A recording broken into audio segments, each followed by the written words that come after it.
Salut à tous, aujourd'hui je vais vous présenter un atomiseur, le Pharaon de chez Digiflavor, pardon. Donc là vous voyez, hop, Pharaon. Donc là je l'ai avec l'extension, parce que oui, cet atomiseur est fourni avec une extension. Donc en fait vous pouvez soit l'avoir en 4,6 ml, soit en 8,1 ml. Ouais, vous avez bien entendu, 8,1. Alors cette extension elle est fournie dans le pack, donc ça c'est plutôt pas mal. Évidemment, le seul défaut, c'est que comme vous pouvez le voir, ça en fait un bestiau, quoi. Vous voyez, comparé à la box, c'est juste énorme. Euh, c'est pas l'atomiseur qu'on va trimballer forcément partout. Euh, il fait 25 mm de largeur, mais en hauteur, voilà, avec l'extension, il dépasse quasiment les 6 cm. D'ailleurs, hop, je vais le mesurer. Avec l'extension, il fait quasiment 7 cm. Ça fait, ça fait déjà pas mal. Donc c'est pas forcément l'atomiseur le plus pratique au monde, mais il a l'avantage d'avoir une grosse contenance et moi c'est ce que je voulais pour certains liquides parce que c'est bien pratique. Voilà, vous partez la journée, ouais c'est gros, ça arrive dans la poche. Moi je les mets là. C'est vrai que c'est gros, ça dépasse, mais voilà, vous êtes tranquille pour la journée, donc c'était un peu le but du truc. Donc on va se retrouver en plan serré pour voir comment ça marche à l'intérieur et voir comment on monte tout ce petit truc là. A tout de suite. Voilà, donc voici le plateau du Pharaon. Alors comme vous pouvez le voir, oui, c'est un monocoil. C'est un monocoil, donc il a clairement des ambitions assez élevées, parce qu'on ne fait pas un monocoil quand on est un débutant ou on veut faire style. Donc moi j'aime bien les monocoils. J'aime pas trop ce système de vissage parce que ça part en cacahuète. Il faut lever, il faut passer, il faut tenir, enfin c'est chiant. Sauf que celui-ci a l'avantage en fait d'être sur ressort. Donc du coup, en fait quand on dévisse, ça se lève automatiquement. On n'a plus qu'à passer et après on visse normalement. Donc ça c'est pas mal. Du coup on se galère pas trop. Donc là comme vous le voyez, je l'ai monté en alien. Parce que ouais, je veux que ça envoie un minimum. Donc là, c'est là qu'on va passer le coton. Et là, sur le côté, ici, c'est l'arrivée de liquide. Donc vous voyez, j'ai laissé 2 petits millimètres, 1 mm 5, 2 mm ici. Et vous allez voir comment on cotonne, ce qui n'est pas un luxe parce que vous allez voir que c'est pas si simple. Enfin, c'est pas si simple. Ça, c'est pas non plus super difficile, mais il y a des atomiseurs qui sont plus simples.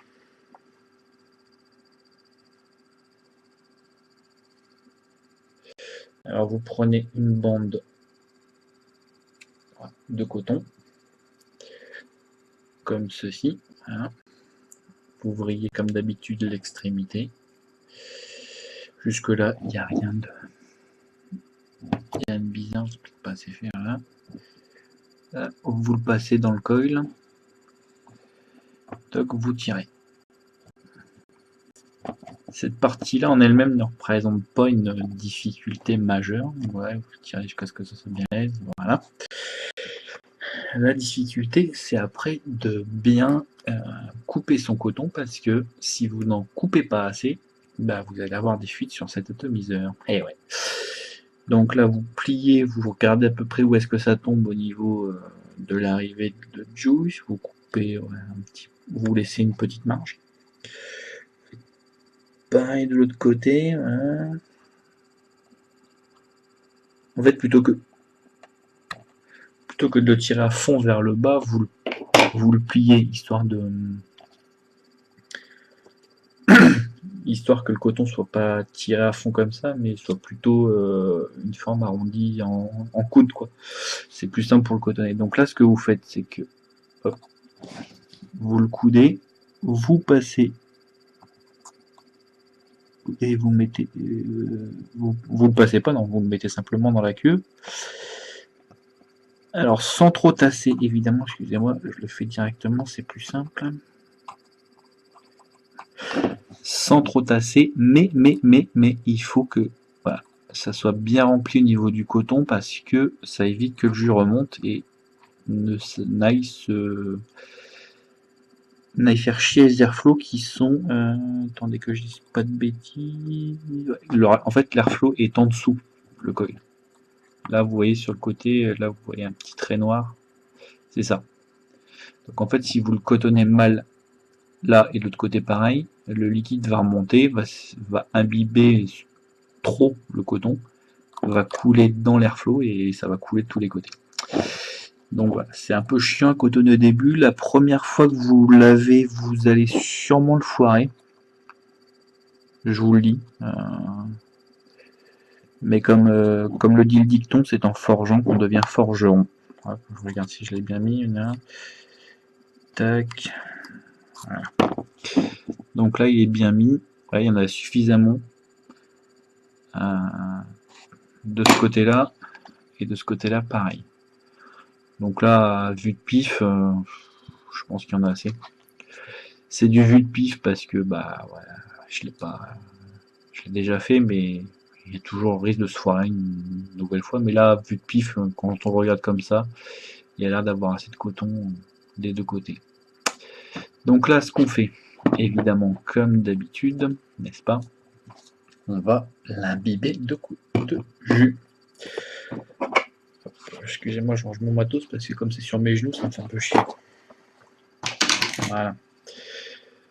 Alors, moi, pour ce test, comme je l'avais, enfin pas pour le test, mais comme j'avais déjà utilisé depuis un petit moment ce petit atomiseur, enfin ce gros atomiseur, devrais-je dire, je vais le mettre avec le Talac. Voilà. Le Talac.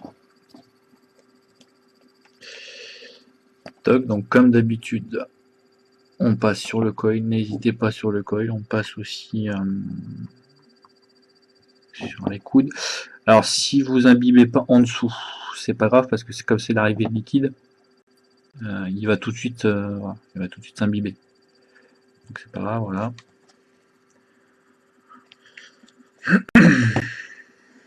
Ça c'est fait. On vérifie toujours aussi que l'airflow est fermé. Parce que voilà, si jamais on a manqué son cotonnage, si l'airflow est fermé, au moins on n'a pas un écoulement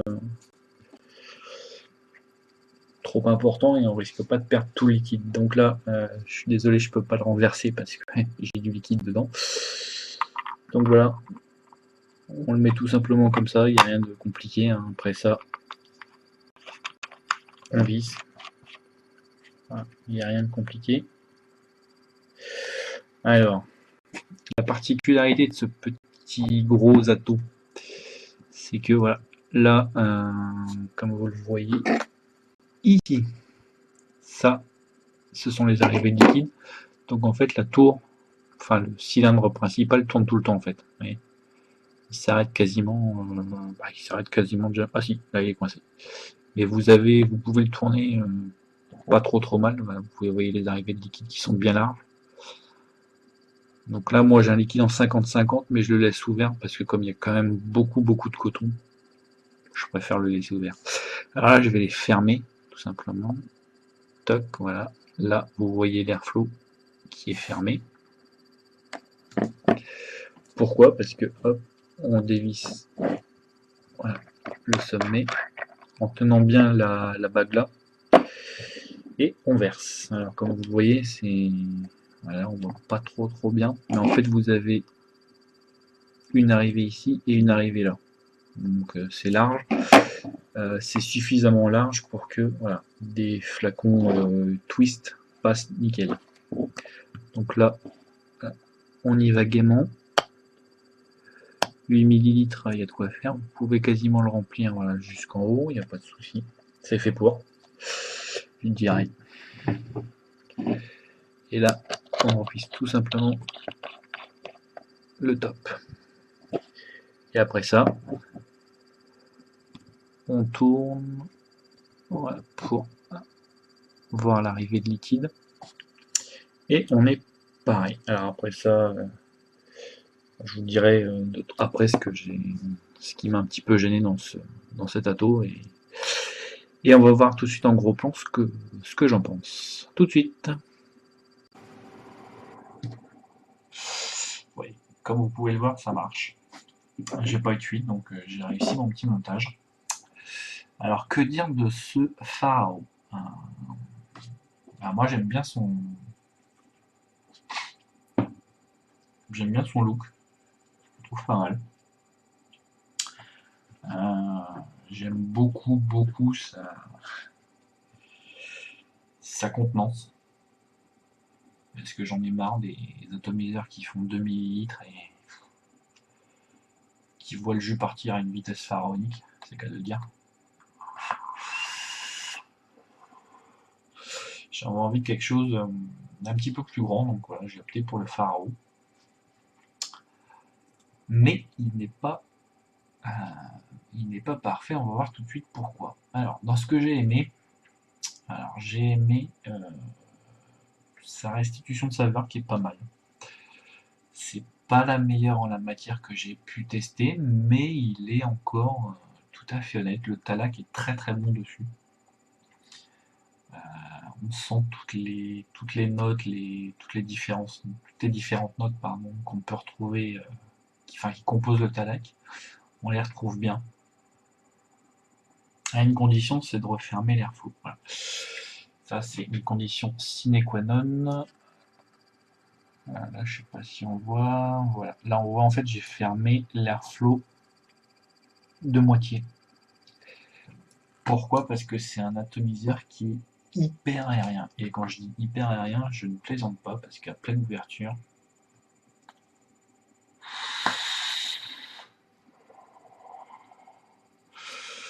voilà, il envoie limite c'est de l'air qu'on aspire plus que du jus.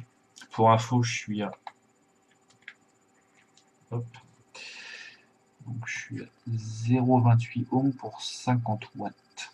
Donc ouais, certes, ça envoie pas mal, mais franchement, quand on ferme l'airflow de moitié, on sent tout de suite la différence. Le liquide est beaucoup plus goûtu, beaucoup plus riche en saveur. Et quand je dis qu'il est hyper aérien, c'est parce que là, vous avez des airflows, et là, vous avez deux autres airflows en haut. Donc ça fait 4 airflows. Et je peux vous dire que quand on les ouvre tous les 4, là je vais pas le faire parce que c'est assez casse-couille à ouvrir en haut. Mais quand on les ouvre, bah là, il n'y a plus de saveur par contre. Mais par contre, c'est super aérien, vous avez beaucoup de vapeur. Donc moi en fait j'en ouvre déjà qu'un seul et de moitié seulement. C'est chiant, vous pouvez dire, mais quelque part ça a aussi un autre avantage, c'est que c'est un atomiseur qui est à la fois fait pour la vapeur et pour la saveur. Vous avez le choix, c'est un combo en fait. Soit vous fermez le maximum d'airflow et dans ce cas-là vous avez la saveur, soit vous ouvrez tous les airflows et dans ce cas-là vous aurez un max de vapeur. Donc il est fait pour tout le monde. Et ça c'est pas mal, ça c'est un avantage. Donc son défaut fait que ça se transforme en avantage au final. Parce qu'on a le choix. Euh, parce qu'il y a une vraie différence quand on ferme d'un quart les airflows, on voit la différence. Donc je dirais qu'à ce niveau-là, au niveau des airflows, c'est un atomiseur qui est polyvalent. Et c'est assez rare parce que généralement on n'a pas trop le choix. C'est notamment le cas sur les drippers. Je vais vous prendre un exemple, le Gorge, que j'aime beaucoup, mais son airflow est très petit. Et on n'a pas le choix, c'est une vape serrée. Là, on a le choix. On peut avoir une vape très serrée, une vape à demi serrée, aérienne, très aérienne, hyper aérienne. Et ça c'est ce que j'aime bien dans Stato, c'est qu'il est hyper polyvalent à ce niveau-là. Donc, son défaut Encore, c'est pas un défaut, c'est juste un type de vape. Moi, j'aime pas les vapes. J'aime bien les vapes aériennes, mais pas trop non plus. On peut faire tous les styles de vape sur cet ato. Donc ça, c'est plutôt une bonne chose. La chose que j'ai moins aimé, par contre, si ça revient de l'airflow, c'est qu'il y a beaucoup de condensation. Euh, Parfois, on a l'impression que l'atomiseur fuit parce qu'on a du liquide tout autour de l'airflow. Et en fait, non, c'est pas du liquide, c'est de la condensation. Et il a fait un peu trop à mon goût.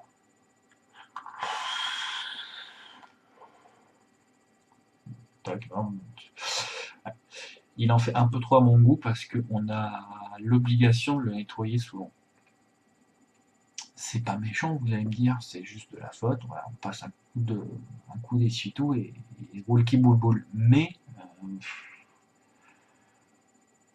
c'est quasiment obligatoire de s'en foutre sur les doigts. Parce que voilà, des fois on fait pas gaffe, on veut refermer l'airflow, on veut jouer avec l'airflow et pouf, on s'en met forcément sur les doigts. C'est un peu casse-couille. C'est un peu casse-couille. J'avoue que j'ai beau chercher, même le gigantissime, le mastodonte, voilà, comparé à, quand on compare les deux, voilà. Au niveau de la hauteur, ils sont à peu près équivalents, mais au niveau de la largeur, c'est pas du tout la même chose. Même le Mason Doptank qui est hyper aérien, qui est très aérien, pas hyper, très aérien, il fait beaucoup moins de condensation. Celui-là, c'est de la condensation, c'est un peu le liquide, c'est quelque chose d'assez gras et d'assez déplaisant. Donc ça, malheureusement, pour moi, c'est un point faible. Qu'on ouvre à fond ou pas les airflows, le résultat est le même. Il y a de la vapeur qui se condense tout autour du tank sur les airflows et voilà, on est obligé de s'en foutre sur les doigts, c'est un peu dégueulasse. Voilà, pour moi, ça, c'est un petit point faible. C'est un petit point faible parce que je m'attendais pas à mieux, mais il y en a vraiment partout, quoi. Ça, c'est un petit peu chiant. Toujours obligé de nettoyer, c'est un petit peu relou, quoi, à force. Mais bon, voilà, si ça vous rebute pas, vous pouvez nettoyer. Ouais. Moi, je nettoie quasiment 2-3 fois par jour parce que il y en a trop, quoi. Et c'est pas mon ato principal. Donc, comme je l'ai dit, la restitution de saveur quand on ferme quasiment tous les airflows est bonne. Je vous dis, c'est pas le meilleur que j'ai testé, mais il fait partie quand même de la première moitié du tableau. Je dirais qu'il convient bien aussi aux liquides qui sont très riches en saveur. Justement parce qu'il a tendance, on peut atténuer juste les goûts trop punchy. Donc si par exemple vous avez un liquide, un dye que vous avez trop dosé, et ben avec le pharo ça peut passer. Vous ouvrez un petit peu les airflows, ça va baisser un petit peu en saveur et du coup vous allez avoir quelque chose de satisfaisant. Donc ça peut être une bonne option. Alors voilà. Donc ça, en saveur je dirais oui, je dirais que c'est un point fort. Euh, Évidemment un point faible c'est sa taille, hein, comme vous pouvez le voir avec la Chaos. C'est une box standard, il est quasiment aussi haut, quoi.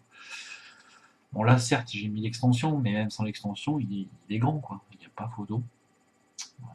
Bon. Et qui dit forcément grande taille dit poids assez important, surtout quand on a 8 millilitres de liquide. Voilà. Dans la main ça se sent, d'ailleurs on sent que le poids se porte plus sur le haut que sur le bas. Avec la Chaos dans la main, je sens que voilà, le poids il porte comme ça, quoi. Donc ouais. Ça, par contre, c'est un défaut clair. Il est lourd, il est grand, il est lourd, il est massif. C'est pas le Massad Dump Tank 40 millilitres, 40 mm, pardon, on est d'accord, mais ouais, vous l'avez vu en comparaison, en taille, il est quasiment aussi haut, quoi.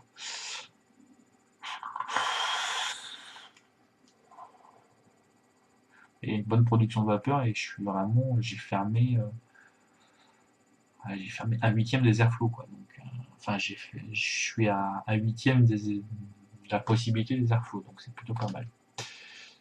Donc, ouais, Donc globalement, moi je l'aime bien. Je l'aime beaucoup. Il est plutôt pour rester à la maison parce que bah son poids m'empêche de le trimballer un peu partout. Euh, à part si je veux vraiment vaper le talac toute la journée, dans ce cas-là, bah, c'est celui-là que je prends. Euh, que dire de plus? Que dire de plus?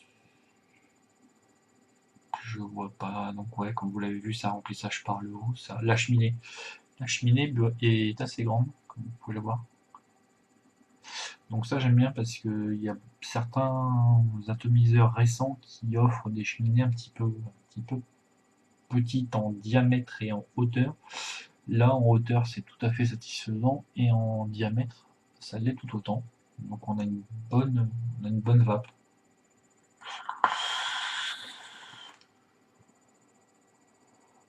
Vous voyez, on a une bonne vape. On n'a pas le sentiment d'étouffer, on n'a pas le sentiment non plus de manquer de vapeur. Donc à ce niveau-là, c'est vraiment très bien. Le plateau était, comme vous l'avez vu, était bien aussi, donc ça c'était fait. Je pense que j'ai rien oublié. Le packaging, je l'ai pas retrouvé. Mais à coup pas, donc je peux pas vous le montrer. Je vais voir ce qu'ils disent de plus. À part les airflow, 4 airflow, bon bah voilà, c'est. Ouais, je trouve que 4 airflow ça fait quand même beaucoup quand j'y pense. Faut vraiment aimer les vapes hyper aériennes quoi. 4 airflow, vous imaginez le bazar? Deux en haut, deux en bas, voilà, vous avez plus de saveur quoi. Ah si, un défaut. Quelle que soit l'ouverture d'airflow, écoutez,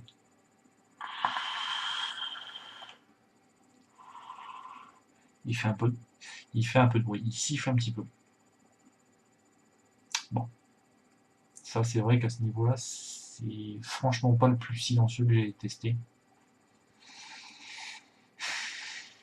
Mais bon, moi personnellement ça me gêne pas. Je me moque un petit peu du bruit que je fais quand je suis vape dehors. Ça gêne les gens, bah tant pis, ça les gêne. Moi personnellement, je kiffe mon liquide, donc voilà, je kiffe mon liquide. Ce que pensent les autres, je m'en fous un peu. Mais c'est vrai que ouais, il siffle un petit peu. Ça c'est avec l'airflow du bas fermé à moitié, et là ouvert totalement. Ouais, c'est encore pire. Il siffle vraiment beaucoup. Enfin, bon, il y en a d'autres qui sifflent aussi. C'est pas pour ça qu'ils sont mauvais. Donc voilà, donc si vous êtes intéressé par cet atomiseur, vous le trouverez aux alentours d'une quarantaine d'euros. Probablement moins maintenant, parce qu'il a tendance à baisser de prix, c'est entre guillemets un vieux modèle. Mais je pense que bah, il mérite d'être connu déjà pour sa contenance. Il a Moi je trouve qu'il a une restitution de saveur tout à fait intéressante.